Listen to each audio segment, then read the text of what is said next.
Hello મિત્રો, સ્વાગત છે તમારું આજના ફરી એક નવા વિડીયોમાં। તો આજે આપણે વિડીયોમાં વાત કરશું આવકનો દાખલો જે કાઢવાની ઓનલાઈન પ્રોસેસ અને ઓફલાઈન પ્રોસેસ। આવકનો દાખલો આપણે કઈ રીતે કાઢી શકીએ, તેમજ રેશન કાર્ડમાં નવું નામ ઉમેરવું અથવા નવું રેશન કાર્ડ કઢાવવું અથવા રેશન કાર્ડ અલગ કરવું, જેના માટે જરૂરી ડોક્યુમેન્ટ તેમજ શું પ્રોસેસ હોય તેના વિશે આપણે આગળ આ વિડીયોમાં વાત કરવાના છીએ। તો મિત્રો, વિડીયોને અંત સુધી જોતા રહેજો। ચેનલમાં નવા હો તો ચેનલને સબસ્ક્રાઇબ કરી લેજો, જેથી તમને આવા અવનવા વિડીયોની માહિતી મળતી રહે। તો ચલો મિત્રો, આપણે વિડીયોની શરૂઆત કરીએ। આવકનો દાખલો કાઢવાની પ્રક્રિયાની આપણે સૌપ્રથમ મિત્રો વાત કરીએ તો ગુજરાતમાં આવકનો દાખલો એટલે કે ઇન્કમ સર્ટિફિકેટ તમે ઓનલાઈન ઘરે બેઠા અને ઓફલાઈન કચેરીએ જઈ એમ બંને રીતે કાઢી શકો છો। જેમાં આપણે સૌપ્રથમ ઓનલાઈન આવકનો દાખલો કાઢવાની જે રીત મેથડ છે તેની આપણે સૌપ્રથમ વાત કરશું। તો સૌપ્રથમ તમારે મિત્રો ડિજિટલ ગુજરાતની જે વેબસાઇટ છે digitalgujarat.government.in તેના ઉપર જવાનું છે અને તેના ઉપર જઈ તમારે લોગિન કરી લેવાનું છે અથવા તેની એપ છે તે ડાઉનલોડ કરી લેવાની છે।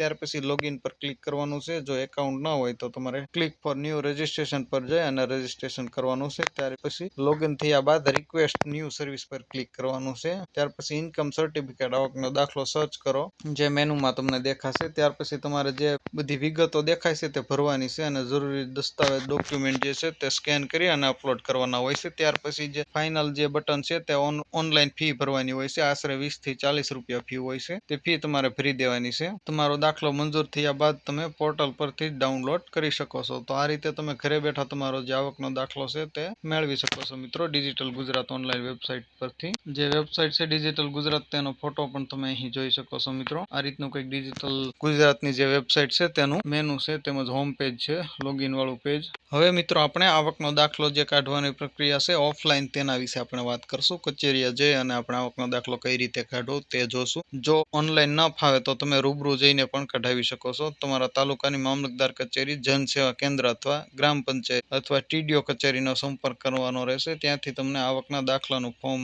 મળી જશે। જે ફોર્મ તમારે મેળવી લેવાનું છે, ફોર્મ ભરવાનું છે। જે ફોર્મમાં વિગતો આપેલી છે તે ભરી અને સાથે જરૂરી પુરાવા જોડીને જમા કરવાનું છે। ફોર્મ પર 3 કોટની ફી ટિકિટ લગાવવાની જરૂરી હોય છે। તો સૌપ્રથમ તમારે ફોર્મ મેળવી, ફોર્મ ભરી જરૂરી ડોક્યુમેન્ટ સાથે જોડી દેવાના છે અને ત્યાર પછી કોર્ટની જે 3 ટિકિટ છે તે લગાવી દેવાની છે।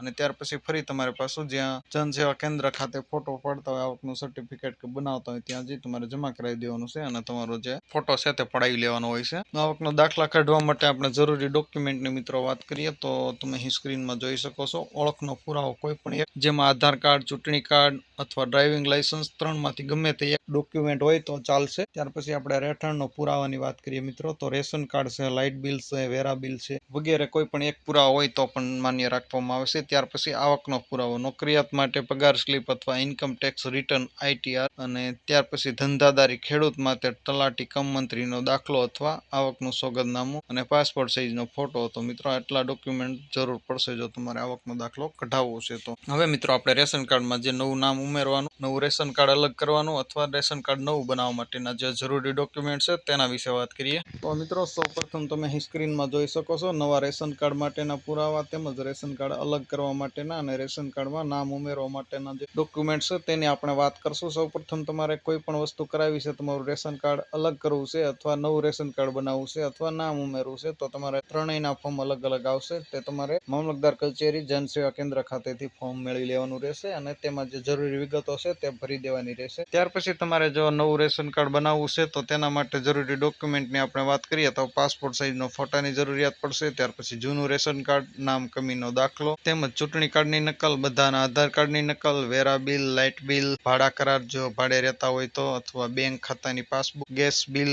તેમજ ગેસ ડાયરી વગેરે, તેમજ બધાના જન્મ તારીખના દાખલા, સ્કૂલ લિવિંગ સર્ટિફિકેટ જો હોય તો।